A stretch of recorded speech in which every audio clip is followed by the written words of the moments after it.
Doomed world, desperate people, last hope, fearful wardens, young girl. 53 sat in front of her room's mirror, braiding her hair for when her guest arrived. She wondered who would be visiting her in the hospital. It couldn't be her parents. The doctors told her that her disease made them sick before she was brought there. It couldn't be one of the people in the funny suits. They wouldn't be coming for 4 more days. If it was another little kid or teenager to play with, the doctors would have told her if it was. So, left wondering as to what was about to happen, 53 continued to prepare for her unknown guest. With time to spare, 53 remembered back as far as she could. The very earliest that she could remember, she had been painting a picture in her room. Before the time that she could remember, the doctors told her her parents had brought her here because she was sick. She saw no reason to doubt the story. She had seen other patients' rooms when they moved here, and everyone either wore lab coats or special clothes to keep them from getting sick. Well, no, that wasn't right. There was one thing, one of her favorite memories, that didn't quite belong in a hospital. After all, why would a hospital have a dragon? She knew that dragons only lived in stories, but she also remembered very clearly that memory from 13 years ago. She remembered the gentle giant with the cool firm scales and the long flowing mane. She remembered his patience as she drew colorful scenes on his neck and face. She remembered the strange haunting melodies that he sang to her. She remembered her friend, whom she had known for less than a day. After a short while, the door to her room opened to reveal the metal box that the doctors used to move her from place to place, to keep people from getting sick, the doctors assured her.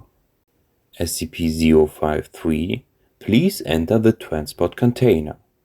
A calm voice commanded over a small speaker. After she had entered the container, the door shut once again, and she felt the box begin to move. She noticed a small cooler and a sleeping bag sitting in the corner of the box. Food, water, and bedding. They only used those for long trips. The small speaker piped up again. Good afternoon, 053. Good afternoon, Doctor. Can you tell me who I'm meeting now? Not yet. It's still a surprise. The trip will take a while, so I would advise that you get comfortable. 53 milled around her room for a while, ate her dinner, drank a bottle of water, and decided to sleep through the rest of the trip. She was awakened by the voice of the speaker. SCP-053, we have reached our destination. She sat up groggily as the door opened. A slow smile spread across her face as she saw who was on the other side. It was her friend. By order of the O5 Council, due to an increase in frequency and destructiveness of SCP-682's containment breaches, Protocol Columbity 682/053 is to be implemented at the newest possible date. 53 embraced her friend, at least as much of him as she could. Little one, his deep voice rumbled. It has been too long.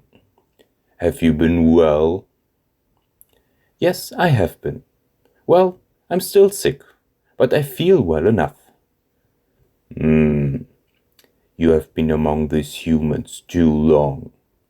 I have much to teach you. What do you mean, my friend? Have you not noticed it, my child? Have you not noticed that you are not like them? You may take the same shape as them, but I can see you as you truly are. I don't understand. My child, You're not like them. Your spirit is far older. It is the same as I am, a stranger in this world. You are as I am. That is why they tell you that you are ill. It is because they fear you. They fear you because they cannot understand your spirit. 53 sank to her knees, processing the information. Why did she get the feeling that the dragon was telling her the truth? How could it be true? Was she just sick? Were the doctors afraid of her? All of this sounded like something out of a wild story. Then again, dragons only existed in stories too. Why would a hospital have a dragon? Would you like to hear the truth? Would you like to know our story? 53 nodded mutely. And so, SCP-682 spent the rest of the day telling her of another place, another time, another story. He told her of great kingdoms, of the kindness that he had seen among his people, and of the hardships they had endured. At the end of the day, a door opened up in the wall. On the other side of the wall, there was a room that looked exactly like 53's old room. A new voice blared over the speakers, ordering her to return to her bedroom for the night. Before crossing the threshold, 53 turned around. "My friend, what is your name?" "In our home, I was called Atanti Kulpaneo. The name that you will call me by, however, will be Atanti." And so their lives continued this way for many months. Atanti would tell 53 of their old home. 53 would paint along or rest by his side. And in time, she came to know of her past and the truth about the hospital. And all this time, she grew ever closer to Atanti. "Atanti, tell me the story of the seventh king's speech again." "Not today, my child." The behemoth took a deep breath. "Tell me once again, what is your name?" 53. "No, my child. This is merely the name that the humans have forced on you. It suits you no better than the name 682 suits me. No, my child.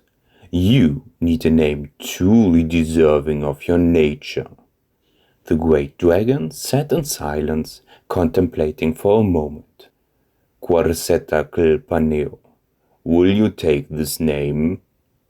Quarseta. She let the name roll off her tongue. "It's a beautiful name.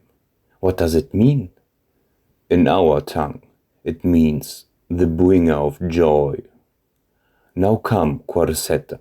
We have business to attend to." "Business?" "Of course. Did you expect to spend the rest of your life in this prison? Now go, collect your books and your paints. There's one more friend that we have yet to meet." Incident 682/053/1129. At 015, SCP-053 moves to its individual containment cell. At 0102, SCP-682 begins adaptation, gaining a much leaner form and a coat of interlocking plates of armor. At 0413, SCP-053 returns carrying a cardboard box. At 0557, SCP-053 climbs onto the back of SCP-682. At 0526, SCP-682 develops a large bony crest on its forehead, shielding SCP-053. At 0543, SCP-682 and SCP-053 breach containment. At 1217, SCP-682 and SCP-053 escaped Site-19. At 1724, Mobile Task Force Beta-7 Mass Hatters deployed to intercept SCP-682 and SCP-053. Mobile Task Force ETA 11, Snake Oil, and Mobile Task Force G4, Chimney Sweeps, are deployed to clear areas in the path of the anomalies of civilians. At 0518, contact lost with MTF Beta 7. At 1911, SCP-682 and SCP-053 arrive at Site-83. At 1917, SCP-682 and SCP-053 reach the containment cell of SCP-1129. Quarzetta looked on the scene in front of her in awe. A very beautiful person, their form twisting and turning through space in mesmerizing patterns. It was a dazzling display which gave one simultaneous sense of wonder and danger, like a coral snake or a tornado. And somehow, behind the transient images, there was a definite feeling of kindness and purity. Edrisek, my dear friend, it is good to see you again. The dazzling being flashed and twirled back a greeting. Quarzetta, this is my friend, Edrisek Tsarfanu. You will call them Tsarfanu. They will be our guide as we travel. Where are we going? Home, my child, home. Now, simply step into Edrisek's embrace, and we will take the first steps of our journey. Quarzetta hesitated for a moment, then stepped forward. Imagine, if you will, sinking deep into a soft, warm bed after a long day of tiring work. That was what Quarzetta thought of when she walked into Tsarfanu. And then they were gone. New world, desperate travelers, fresh hope, old masters, Quarzetta.